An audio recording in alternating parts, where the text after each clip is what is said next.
ফুরফুরা শরীফ কম বেশি সবাই জানেন যে হুগলি জেলার ফুরফুরা শরীফ একটা পবিত্র স্থান ইসলামদের। সেখানে প্রত্যেক বছর ফাল্গুন মাসের ২১, ২২, ২৩ ৩ দিন ধরে একটা বিশেষ অনুষ্ঠান হয়। বহু দূর-দূরান্ত থেকে বহু মানুষ আসেন এই অনুষ্ঠানটিতে পার্টিসিপেট করার জন্য। তো যেহেতু টুকটাক ট্রাভেল করতে হয়, ট্রাভেল ব্লগ চ্যানেল আছে। তো সেজন্য আমি যেমন জানুয়ারি মাসের ৪ তারিখে কুইনানে বিশ্ব ইজতেমাতেও গেছিলাম একজন হিন্দু হয়ে। ঠিক সেরকমভাবেই এবারে গেছিলাম এই ফুরফুরা শরীফে। তো ফুরফুরা শরীফ আ মোটামুটি একটা পবিত্র স্থান ইসলাম মুসলিমদের কাছে। এ বিষয়ে একটা কথা বলে রাখি, যারা রাজস্থান যাচ্ছেন ঘুরতে, সেখানে আজমির শরীফ যেমন যতটা ইম্পর্টেন্ট, যতটা ধর্মীয় স্থান এবং দর্শনীয় স্থান, ঠিক সেরকমই হচ্ছে এখানকার ফুরফুরা শরীফ। তো ফুরফুরা শরীফ এত ইম্পর্টেন্ট কেন? আর অ্যাকচুয়ালি এখানে হয়টা কী সেটা জানার জন্যই আমি গেছিলাম। গিয়ে আমি বুঝলাম যে এখানে ইসালে সোয়াব নামক একটা অনুষ্ঠান চলে। এই অনুষ্ঠানটি আসলে এখানকার এই ফুরফুরা শরীফের একজন সুফি সাধক ছিলেন, যার নাম হচ্ছে আবু বাক্কার সিদ্দিকী রাহমাতুল্লাহ ইলাহি। তো এই রাহমাতুল্লাহ রাহির মানে একজন পবিত্র সুফি সাধক ছিলেন, যাকে হজরত নামেও অনেকে তুলনা করেন বা তার উপাধি হিসেবে দেওয়া হয়েছে যে হজরত আবু বাক্কার সিদ্দিকী। তো তা তাকে উদ্দেশ্য করে এই মেহফিলটি করা হয়ে থাকে, যাকে অনেকে দাদা হুজুরও বলে থাকে, এবং এখানে একটা মাজারও রয়েছে। অ্যাকচুয়ালি এই শরীফ কথাটির অর্থ হচ্ছে যে এখানে হিন্দু মানে সরি মুসলিমদের, হিন্দু তো না, এখানে মুসলিমদের পবিত্র স্থান। এখানে যেমন নামাজ পাঠ করা হচ্ছে, বিভিন্ন বিষয়ে জ্ঞান দেওয়া হয়ে থাকে। কোরআনে যা বলা হয়েছে সেগুলো বলা হয়ে থাকে। নীতি কথাগুলো শোনানো হয় যাতে মুসলিমরা সঠিক পথ, সঠিক মার্গে যেতে পারে। আর জায়গাটি খুবই পবিত্র স্থান। মানে বছরে একবার অন্তত সবাই এখানে আসে নিজেদেরকে শুদ্ধ করতে। এটা হচ্ছে এদের বক্তব্য। যেমন আমরা মন্দিরে যাই। বিভিন্ন সময় কোনো স্পেশাল অকেশন থাকলে দুর্গাপুজো হোক, কালীপুজো হোক, আমরা মন্দিরে যাই পুজো দিতে। সেরকম এই বছরের এই ৩ টে দিন এদের কাছে খুব স্পেশাল। বহু দূর-দূরান্ত থেকে মানুষজন আসেন। তো আমি যেটা বুঝলাম যে এই জায়গাটি কেন বিশেষত্ব না, এই যে আবু বাক্কার সিদ্দিকী, যিনি দাদা হুজুর, তার সমাধিস্থল যেমন রয়েছে, যেটি শরীফ মাজার বলা হচ্ছে, এবং তার যে জেনারেশন, সেই জেনারেশনের বিভিন্ন মানে মানুষজন তারা এখানে বাস করছে। তাহা সিদ্দিকী এখন বর্তমান হেড আছেন ফুরফুরা শরীফের, এবং তার ভাইপোরাই হচ্ছে নওশাদ সিদ্দিকী, এবং বাকিরা রয়েছে, মৌলানা আছেন অনেকে। আমি স্পেশালি দুটো রিজনে গেছিলাম। এক তো হচ্ছে যে এই ফুরফুরা শরীফে কী বিশেষত্ব, কী, কেন এটা দেখতে গেছিলাম। একটু দেরি হয়ে গেছে, যাই হোক। যেতে সন্ধে হয়ে গেছিলো। ভিড় ছিল, মোটামুটি ভিড় ছিল। নেহাত কম না। কালকে লাস্ট ডে, কালকে রবিবার আরও বেশি ভিড় হবে। আর এটা প্রত্যেক বছরই মোটামুটি ২১, ২২, ২৩ ফিক্সড ডেটে হয়। আর চেষ্টা করে যে এটা শনিবার অবধি টেনে দেওয়ার। তো এবছর শুক্র, শনি, রবি ৩ দিন এমনিই পড়েছে, উইকেন্ডে পড়েছে। এবার তার মধ্যে বিশেষত্ব হচ্ছে এটা আবার রমজান মাস চলছে। তো সেই হিসেবে ভিড়টা একটু মানে কম বেশি। মানে অন্যান্য বারে নাকি আরও বেশি ভিড় হয়। কিন্তু যেহেতু রমজান পড়ে গেছে, তো যারা রোজা রাখছে তারা আসতে পারছে না। এখানে সন্ধ্যাতে ইফতারও চলছে। বেশ ভালোই আয়োজন আমি যা দেখলাম। অনেক রকম মিষ্টির দোকান-টোকান রয়েছে। যেরকমটা বিশ্ব ইজতেমাতে আমি দেখেছিলাম সেরকমই রয়েছে।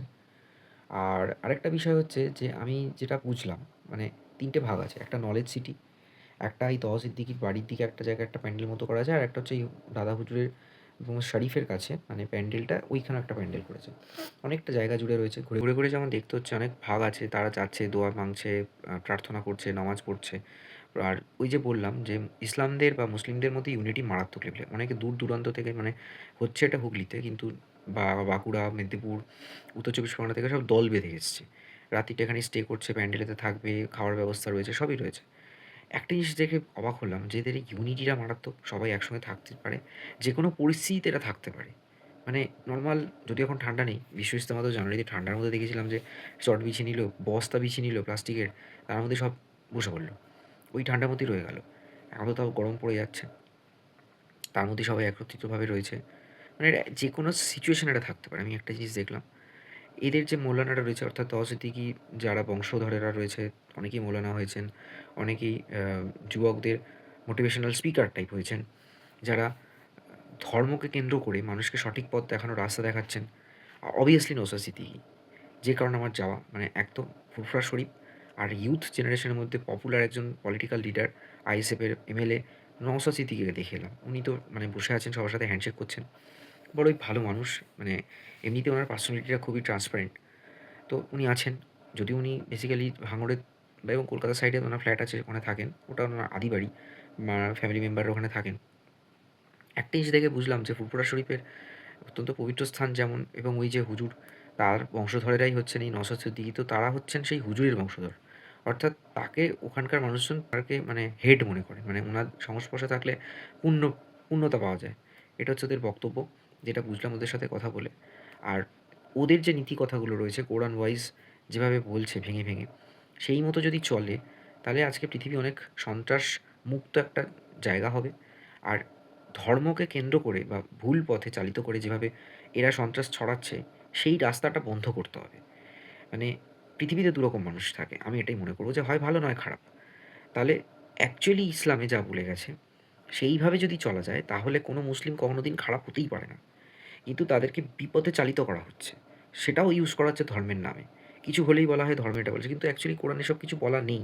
এটা আমি বিশ্ব ইস্তেমাতে গিয়েও শুনেছিলাম, অনেকেই বলছিলেন যে অ্যাকচুয়ালি কোনটা উচিত, কোনটা অনুচিত। ঠিক সেরকমভাবেই এখানেও দেখেছি যে কোনটা উচিত, কোন অনুচিত সেইগুলো নিয়ে তারা বক্তব্য রাখছে। বহু মানুষজন শুনছে। সেই সঠিক পথে যদি চলা যায়, মানে অ্যাকচুয়ালি এগুলো মাদ্রাসাতে নাকি বলে এগুলো পড়ানো হয়। কিন্তু মাদ্রাসাতে অনেক ভুলভাল জিনিসও পড়ানো হচ্ছে। যার জন্যই আজকে পৃথিবী একটা সন্ত্রাস জায়গা তৈরি করে ফেলেছে এবং সবসময় মনে করা হচ্ছে যে ইসলামিক মানুষজনেরাই সন্ত্রাস ছড়াচ্ছে। কিন্তু তা নয়। কিন্তু ঘটছে। ঘটনা তো এটা ফ্যাক্ট। এবং তাদেরকে ব্রেন ওয়াশ করা হচ্ছে। যার জন্যই আজকে এইরকমভাবে চারদিকটা লন্ডভন্ড হচ্ছে। কিন্তু আমি মনে করেছি যে একজন ধর্মনিরপেক্ষ মানুষ হিসেবে বিশ্ব ইস্তেমাতে গিয়েও যেটা বুঝলাম, এখানেও বুঝলাম যে যারা ইসলাম ধর্মে দীক্ষিত এবং যারা ইসলাম ধর্মকে অনুসরণ করে সঠিক পথে চলতে পারে, তারা কোনোদিন পৃথিবীতে সন্ত্রাস ছড়াতে জানে না। তারা ভালো একটা পৃথিবী, ভালো সমাজ তৈরি করতে জানে।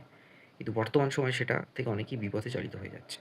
সেখানে দাঁড়িয়ে থেকে এই ফ্যামিলি মেম্বাররা যারা রয়েছে তও সিদ্দিকী বা অ্যাকচুয়ালি হজরত আবু বক্কর সিদ্দিকী, এনার যে বংশধরেরা, এনারা একটা সঠিক পথে সমাজকে গড়ে তোলার চেষ্টায় রয়েছে। যেটা আজকে গিয়ে আমি বুঝলাম। পুরো ডিটেলস ভিডিও আমার এক্সপ্লোর উইথ সুমন চ্যানেলে আসবে। এখানে আমি শুধুমাত্র অ্যাকচুয়ালি এখানে হচ্ছেটা কী, সেটাই বলতে চেয়েছি। জানি না আমার বক্তব্যটার সাথে কজন সহমত পোষণ করবেন। আমি এটা নিয়ে একটা কথা বলেছিলাম জাস্ট দুদিন আগেই, যে ইরানে যে ঘটনাটা ঘটেছে সেখানকার ধর্মগুরুকে মেরে দেওয়ার ফলে আমাদের পশ্চিমবঙ্গের বসিরহাট এবং বিভিন্ন জায়গায় মানুষজনেরা যে আহ, শোকগ্রস্ত হয়ে বিক্ষোভ বিরোধিতা মিছিলগুলো করছে। আমি শুধু এটাই বলেছিলাম যে আমরা ভারতে থাকি, ভারত একটা ধর্মনিরপেক্ষ দেশ। সেখানে ইরানের ধর্মগুরু কী হলো না হলো সেটা তো উচিত না। হ্যাঁ, একটা ফ্যাক্ট যে যেহেতু ইসলাম একটা চারদিকেই রয়েছে এবং ইসলামের মধ্যেই এক ইউনিটি মারাত্মক লেভেলে, তাই খামেনি এতটাই পপুলার একজন ধর্মগুরু ছিলেন, যিনি ধর্মকে কেন্দ্র করে একটা দেশকে পরিচালনা করেছেন। এবং এটা নিয়ে সচিন তেন্ডুলকরও বলেছেন যে ওনার মতো ধর্মগুরু রাষ্ট্রনেতা খুব কমই হয় যে কিনা একজন ধর্মকে কেন্দ্র করে একটা দেশ চালাচ্ছে বছরের পর বছর ধরে, যেখানে তার ভাবনা চিন্তা হয়তো অনেকটা আপডেটেড না হলেও, যেখানে উমেন এম্পাওয়ারমেন্টের কোনো জায়গা নেই, তা সত্ত্বেও পৃথিবীর প্রত্যেকটা দেশের সাথে সমান টক্কর দেওয়া, সেইভাবে নিজেদেরকে আপডেট করা, যেখানে কারেন্সি অনেক পিছিয়ে পড়ছে, সেইভাবে হয়তো সায়েন্টিফিক্যালি টেকনোলজিক্যালি ডেভেলপমেন্ট নেই, তারপরেও একটা ইসলামিক কান্ট্রি শুধুমাত্র ধর্মকে কেন্দ্র করে দেশকে এগোচ্ছে, সেটা অন্য কোনো দেশে আজ অব্দি ঘটেনি।